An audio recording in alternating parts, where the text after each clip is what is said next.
ओम नमो भगवते वासुदेवाय नमः। दोस्तों, चातुर्मास वह समय है जब भगवान विष्णु 4 माह के लिए योग निद्रा में चले जाते हैं। इसकी शुरुआत देवशयनी एकादशी होती है, यानी कि देवशयनी एकादशी 6 जुलाई को यानी कि आज मनाई जाएगी। ऐसे में इसी दिन से चातुर्मास का भी शुरुआती हो जाती है। वही 2 नवंबर 2025 को तुलसी विवाह के साथ चातुर्मास का समापन होगा।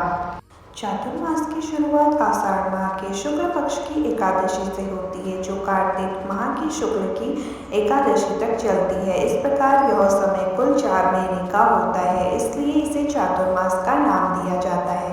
इस अवधि को भगवान विष्णु की साधना करने और व्रत करने के लिए उत्तम माना गया है। हालांकि इस अवधि में विवाह और गृह प्रवेश जैसे शुभ कार्य नहीं किए जाते, जिसके पीछे ये मान्यता है कि देवों के विश्राम करने के कारण आपको किसी भी शुभ कार्य का आशीर्वाद नहीं मिल पाता।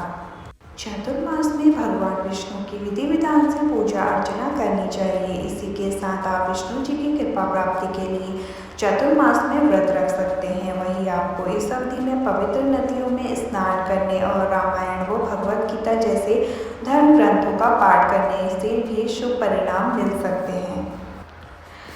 हर साल आषाढ़ माह के शुक्ल पक्ष की 11वीं तिथि पर देवशयनी एकादशी मनाई जाती है। इस दिन से भगवान विष्णु 4 माह की योग निद्रा में जाते हैं, जिसके बाद चातुर्मास लग चुका है।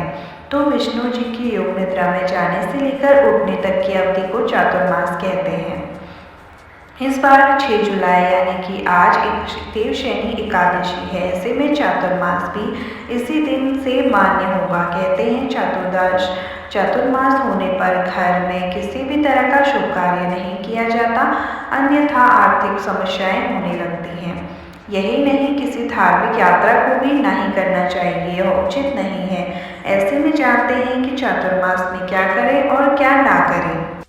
वीडियो में आगे बढ़ने के लिए हमारे चैनल को सब्सक्राइब अगर आपने नहीं किया है तो हमारे चैनल को सब्सक्राइब जरूर करें, जिससे कि आपको नई वीडियोस मिलती रहें। चातुर्मास में क्या नहीं करना चाहिए। चातुर्मास में शादी, विवाह, भूमि पूजन, मुंडन व तिलक समारोह जैसे शुभ कार्य नहीं करने चाहिए, यह अशुभ होता है। चातुर्मास में विष्णु जी माता पार्वती के साथ योग निद्रा में होते हैं, जिसके साथ सभी देवी देवता भी योग निद्रा में जाते हैं। इसलिए किसी भी नए काम की शुरुआत नहीं करनी चाहिए।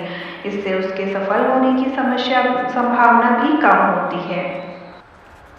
चातुर्मास की शुरुआत से लेकर समापन तक केवल सात्विक भोजन ग्रहण करना चाहिए। इस अवधि में तामसिक चीजों का सेवन नहीं करना चाहिए। इस दौरान महिला का अपमान, बच्चों से मारपीट, झूठ, छल, कपट और ईर्ष्या जैसी आदतों से दूर रहना चाहिए।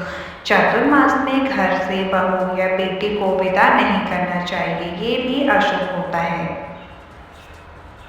अब हम आपको बताते हैं कि चातुर्मास में आपको किन किन कार्यों को करना चाहिए और किन किन कार्यों से आपको लाभ प्राप्त हो सकता है। चातुर्मास में महादेव की पूजा करनी चाहिए, यानी कि सावन का महीना भी लगने वाला है तो आप महादेव की पूजा कर सकते हैं। आपको मंत्र, साधना और भजन कीर्तन भी करना चाहिए। इस समय में आपको घर में भजन कीर्तन करना भी बहुत ही लाभकारी माना जाता है। चातुर्मास में दान पुण्य जैसे कार्य भी कल्याणकारी होते हैं, जैसे कि आपको इस दिन दान पुण्य भी अवश्य करना चाहिए। इस समय तप करने से जीवन में शुभ परिणामों की प्राप्ति होती है। तो दोस्तों, आपको इस दिन इन कार्यों को ज़रूर से करना चाहिए, जिससे कि इन महीनों में भी आपको लाभ प्राप्त हो सके। इस समय में आपको कुछ मंत्रों का जाप भी करना चाहिए, जो कि भगवान विष्णु को बहुत ही प्रिय माने जाते हैं, जैसे कि ओम नमो नारायण, ओम नमो नारायण।